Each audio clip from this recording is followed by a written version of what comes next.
So I'm here with Molly Mowery from Colorado, about 20 miles from south of where the Marshall Fire explosively left the grasslands, driven by hurricane force gusts the day before New Year's Eve, and devastated about 1,000 homes, dozens of businesses wrecked. Miraculously, it looks like two lives in jeopardy or lost. At least the last count I saw was two people missing and presumed dead, unless there's been an update. Andy Revkin, Columbia University Climate School, sustained what broadcast. Molly is the executive director of Community Wildfire Planning Center, which is, and I got to know her through national work on helping communities look at the landscapes around them, understand vulnerabilities, and act before the worst happens to cut risk. To basically, we live in I don't, luckily in the Hudson River Valley and Lenape territory here, there is fire risk, but nothing like my friends and people you know in the West and center of the United States, some parts of the East Coast too. So Molly, first of all, I hope you're safe and well. I'm sure you have friends and people who have faced terrible stress, as I certainly have at least 3 or 4 friends from the climate community, mostly, who have either lost homes or are have been disrupted by this. So I hope you're doing well. Yes, thank you. Thanks, Andy, for asking. I am fine. I'm about 20 some miles south of the Marshall Fire, although for those of us that live in the area, we would have all known there were multiple grass fires over the course of the week leading up to the Marshall Fire and the other fires that occurred. So the conditions were ripe, unfortunately, for what we saw culminate at the end of last week. Amazing. And one thing I think it's missed sometimes is that really a matter of chance, and this fire could have swept in a different direction, and we'd be talking about different communities being devastated and disrupted. That the area of risk is wide, but when these events happen, they're kind of hyper local. I mean, this is big, but it's still 6,000 acres is still tiny. It is, but we do see some of these, quote, smaller fires have some of the biggest impacts in terms of property damage and lives lost. So it's not always, a direct correlation between fire size and fire impacts. Yeah, I'm going to show some video that was shot at dawn of December 31st by Brandon Clement, who's a videographer who's been chronicling this country's vulnerabilities. And he just a few weeks earlier was in Mayfield, Kansas, and a couple other, Mayfield, Kentucky, and a couple other communities there, documenting the utter devastation from tornadoes, which has a similar quality. It's the same thing we were talking about a minute ago. When a tornado warning comes out, it could be a whole county. When the tornado strikes, it's sort of a hyper-local pathway. So I'll have him on this broadcast soon talking about that too. So here's just a little bit of the scene. And obviously it's too soon for any kind of analysis of why certain houses burned or didn't. But the picture here, this is an area in Louisville, Colorado, all pretty much built out in the last 40 or 50 years. And you can see, obviously, just horrific losses. There's one picture I'll stop at that gives you a sense of, I guess you'd say, possibility that not everything has to burn. And I've talked a lot with Jack Cohen, among others, about what we can do. So here's an example right here where the reason those houses burned and the others didn't, maybe you could just say why it's too soon to know and what you're seeing there. Well, it's definitely, the visuals are, first of all, it's tragic. And so everything that we might look at as a preliminary analysis, there's, I think, the recognition that there's a veil of these are people's homes and lives, and the entire situation is devastating for so many people. That said, there's always an opportunity to learn from fires, and we have learned a lot from previous fires, and I think this fire may present an opportunity for hopefully additional learning and awareness so we can Yeah. continue to prevent this. I would say it is very early, though, to draw any conclusions on why homes did or didn't burn.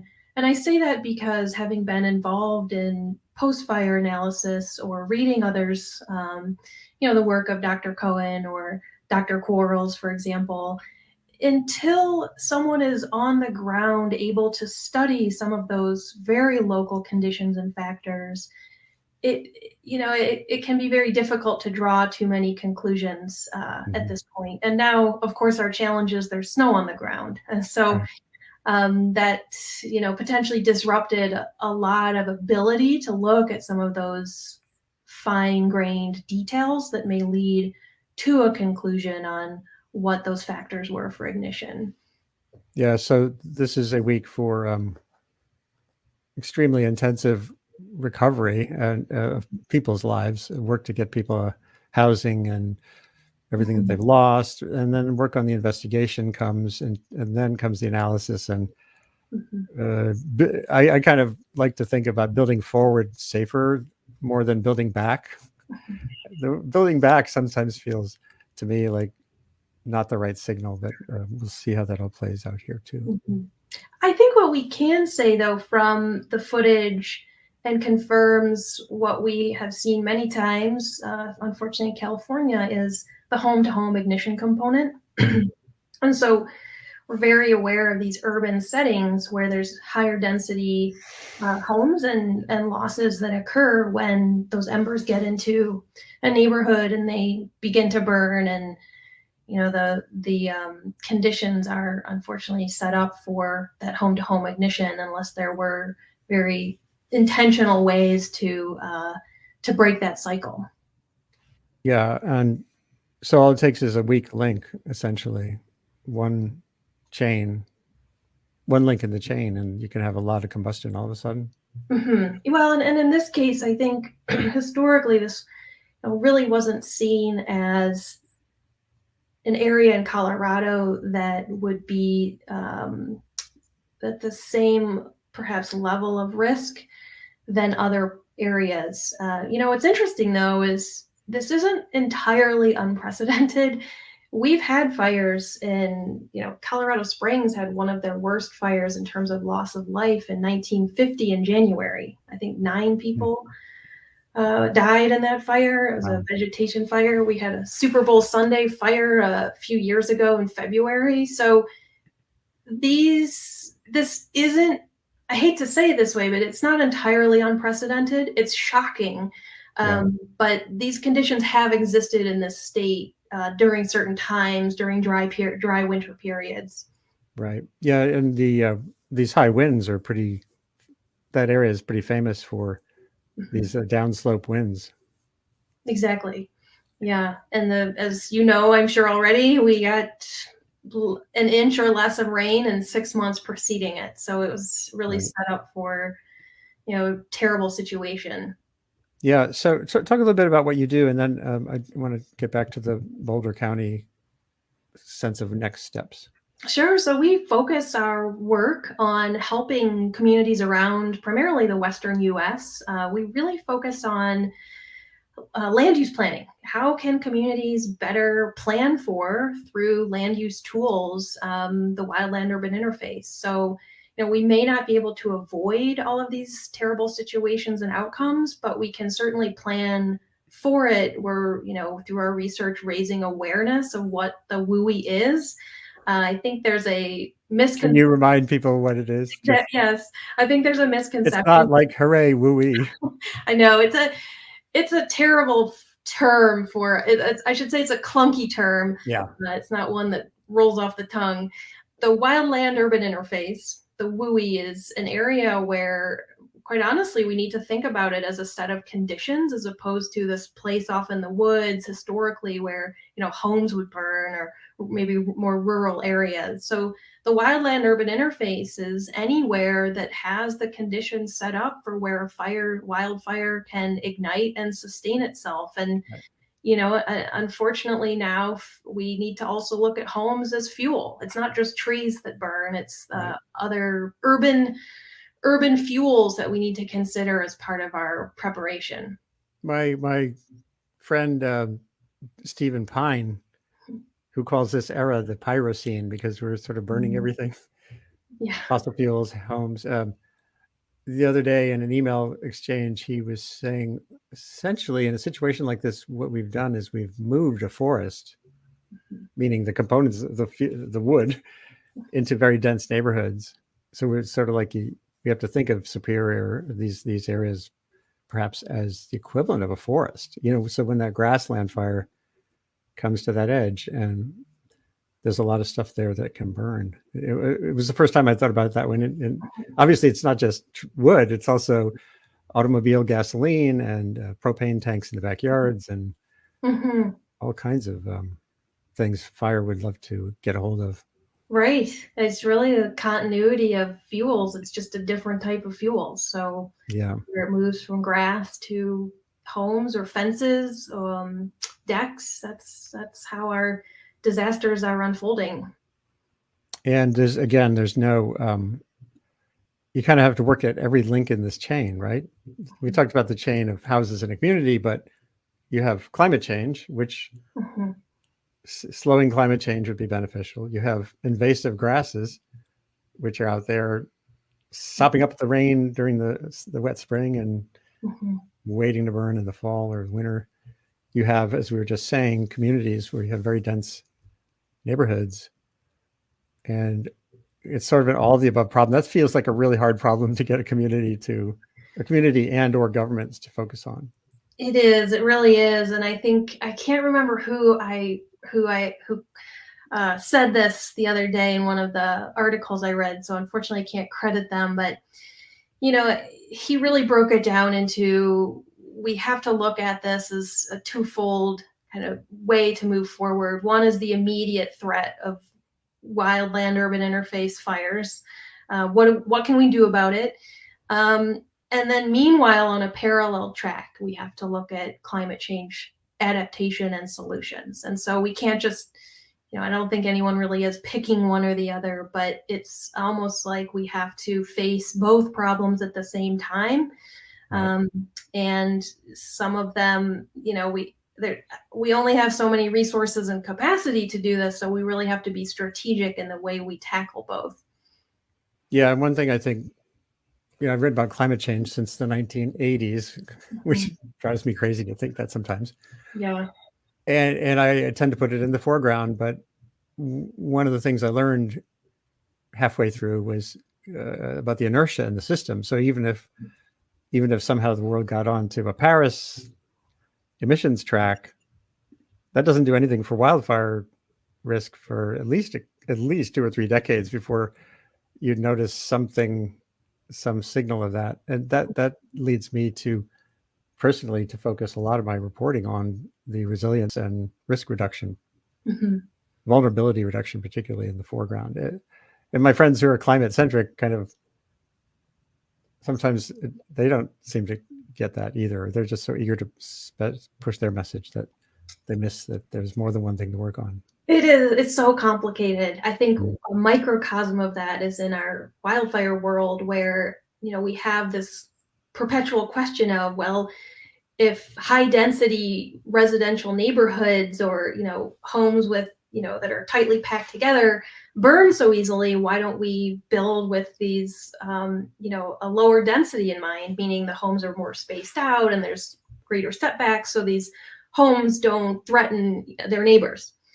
Right. Which, from a loss prevention standpoint sounds great, but we can never solve the climate problem if we're building so many more spaced out homes and lower density development patterns as a solution to prevent structure loss. So it's really trying to balance how we frame these solutions and consider so many moving parts to the conversation. Yeah. Well, I'm glad that you're working at this from the standpoint of community advice and policy advice. My wife works in the classrooms. She teaches teachers how to teach systems thinking, Mhm. how to teach place-based, inquiry-based learning, so kids could look at a wildfire landscape and or flood risk on a coast or whatever and start to understand the world around them through not just through a textbook. So hopefully you're all making a difference. I realized I had just cobbled together, this is totally funky. It's just me. I'm not like some audiovisual wizard, but using Google Earth Engine's Timelapse function. This is that area. So here's Boulder, and here's Superior in 1985. Mhm. So you watch this space, and then you watch there, right? So you see right there, we popped a big expansion of what had been Superior off into that area that was just grassland. Mhm. And there's so this is the 2011 Boulder County Wildfire Protection Plan had this map of conditional burn probability. This is basically an analysis, if you set a bunch of fires, where is the risk for bigger fire highest? And this was the another map of areas of concern, 2011. Of course, that's pretty broad. It's basically the whole area. And then we're zooming in here to, this was the development that sadly, that is gone. Those houses are gone. And I look back at that red zone on the 2011 map and I go, oh my God. And, I've dealt with this so much as a journalist, whether it's earthquake risk or tsunami risk or Mhm. flooding, I call it blah, blah, blah, bang, where a lot of well-intentioned people come up with plans and do analyses, and we get in harm's way anyway. So how do we go forward from here? Well, it's on a side note, it is personally quite interesting too, where I moved to Boulder in the late 90s. And, at that time between Boulder and Denver, there really wasn't a lot of development. I mean, so it's interesting to look back and now be at a point in my life where I can see how much development change can occur in urbanization within a 20-year time span. Yeah. And so I think I always try and be optimistic that I appreciate that sometimes change feels slow, but truly when we think about it in terms of decades, how much change actually occurs, we'll continue building in this country. And so the question Sure. becomes how can we start today to make more positive decisions that some of them might cost a little bit more now as a proactive investment, but long term, this is our future. When I look at this map, I think there's a second part of the story that doesn't get told is what's making these areas high hazard and how do we mitigate it? And that's a lot of work that my colleague Kelly Johnston and I have spent a lot of time trying to convey to communities. It's not just what's the hazard, but how do you mitigate that hazard? Can you mitigate it? If you can't, maybe you really shouldn't build there, but so many times with wildfire, you can mitigate it. And so in this case, I suspect that it's red with those high hazard grass areas and the open space that was there at the time of this map. But grasses can be mitigated. Now, I don't want to make it sound like as if this was, if only someone had done this, we wouldn't have this disaster. It's definitely not in any way finger pointing. It's just that we can look at this and say, and ask this or any other wildfire hazard map, what's the second part of not just the hazard piece, but the type of mitigation that needs to occur? If these were heavily wooded, steep slopes, that's very different than a grassland area. Sure. And then the second part of that is there's the component of what what's in the landscape, but then there's the immediate home and its surroundings. And that's where, Jack Cohen's work, Steve Quarles' work, the Insurance Institute for Business and Home Safety, they've done such fantastic work on how to prepare your home ignition zone. And so I think that should empower people we have science to guide this. We have more we can do in the face of what's confronting us for the future.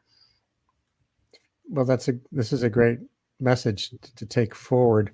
There was some Twitter discussions I was involved with about, this is one of the houses you could see in Brandon Clement's overview. And a neighbor was saying it has fiber cement siding. And again, it's way too early to know how many of the houses that burned also had fiber cement siding. In other words, it's not a magic bullet. And these are the kinds of discussions we have to have going forward, as you're saying. But, sorry. Oh, I was just going to say, in this case, it would be interesting to know which direction the wind was coming from, because that location looks like on the corner is, if the wind was blowing towards that corner, the question would be, was it blowing the flames and embers away? So that road could have possibly acted as somewhat of a break. Yeah, sure. I don't know. It's a total speculation, but those are the questions that could come up. And, and hopefully there will be some analysis on some of the factors to continue, helping people learn and understand what they can do. Yep. And this Noah Abrams, I've been in touch with. His home is in this collection here. He said, we live in in a new build house in Superior. All 27 homes built the same way survived while everything else around burned down. I believe it could have been the cement fiberboard siding. Again, we'll see. There's a sort of a list of practices, as you said, Jack Cohen and so many others have. Anyone go on YouTube and just look for the word embers and fire risk, and you'll see some amazing laboratory work of big wind machines and embers in a house. And all it takes is one spark, a soffit vent, and bad things can happen. Well, it takes the ember, but it takes a receptive fuel bed, as they say in technical terms. So if you can help people learn what's not a place where the spark can land and ignite, then that's where we have some influence over these kind of situations. Right. Well, I hope people are listening. Yes, thank you for your work and, spreading these especially complex questions of climate and wildfire. If there's anything I can do going forward to help facilitate conversations with communities, and I think a lot of this has to do with sustained conversation more than with me telling a better story. I'm happy to help. The Columbia Climate School project I'm working on, the initiative, is all about testing models for efficacy. If I just keep writing cover stories for magazines or the like, and they don't do anything, I don't feel like that's a job well done. Anyway, so here I am again with Molly Mowery from Community Wildfire Planning Center, the executive director. She lives about 20 miles south of the Colorado the catastrophic fire zone from the Marshall Fire. And if one message I hope goes all along that range, it's that this could have been anywhere pretty much. That don't assume that this is all safe just because this particular fire didn't come your way. Yeah, and I would say as part of that, though, there is a lot we can do. So although we need to reframe where we see wildfire hazard in these urban areas, the other message to that is there's science, there's information, there's resources to guide how to improve our resilience. Great. Thank you again for being here.